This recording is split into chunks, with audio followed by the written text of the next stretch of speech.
Hi everybody, this is Martha Creek, marthacreek.com, and I'm using materials today that are provided by healthycongregations.com, specifically leadership. Not just in congregations, but leadership in general. This is called Presence and Functioning, the Qualities of Leadership. So as I go through these, I want you to imagine your life if you were actually doing these things. We're on number 7, which is take responsibility for your own anger. It's like, ugh. Me? How can I be responsible for my own anger when she's the matter with me? Exactly. Relative to leadership, so regardless of what she's doing, the question is, how am I going to respond to this? Regardless of what he's doing, what he's saying, what he's accusing, what he's blaming me of, criticizing me for, is not mine. I cannot change that aspect. What I can change is how I respond to this. So, number 7, how not to blame anybody else for the feelings that I am having. Whoa! This changes everything. It'll even show up as counterintuitive.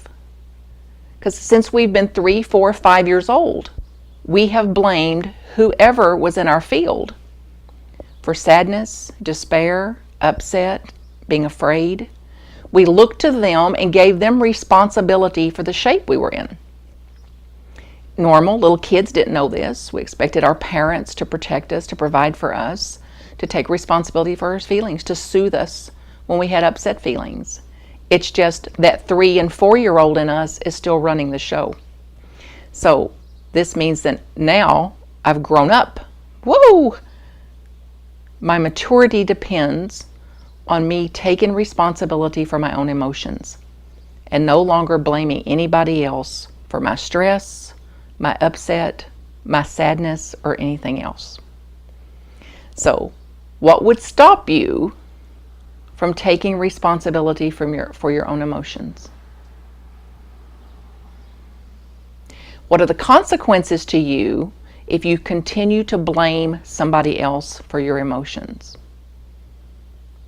Then from a leader's perspective, what are the consequences to your leadership quality and your leadership capabilities if you dump your responsibility on somebody else? How is that going to inhibit you from leading? So, if I take responsibility for my own discomfort, how would I be better off as a leader? What would I model for others? Would I teach others if I say, oh, wow, I'm responsible for my own discomfort?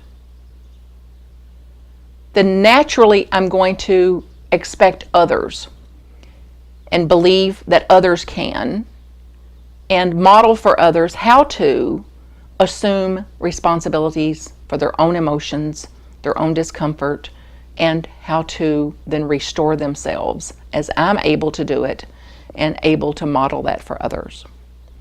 So be aware of the mind that would want to resist this. It goes, wait a minute, I'm not taking responsibility for my own emotions. I'm going to continue to blame them. Like, this is nonsense. You don't live with my mother. This is nonsense. You've never had to be criticized by my boss like I'm criticized by my boss. It's like, regardless of the situation, regardless of the person, regardless of the criticism, think about the disempowerment of holding them responsible for your emotions and the empowerment that's possible when you begin to take responsibility for your own emotional state. Disempowerment, empowerment. If there's a point of choice, that's the only place in the universe we have any control and any real capacity to respond instead of react, to be more thoughtful, and to be less knee-jerked, less instinctual, less automatic in our response, and to be able to actually make a choice that is then more coherent, more effective, and more effective relative to leadership or just being a parent, a spouse, a human being, a sibling, whatever it is. A heartfelt thanks to Healthy Congregations for the basis of this material. You can find out all about them at www.healthycongregations.com. A plethora of resources, audio, how to be a member, free books, things like that.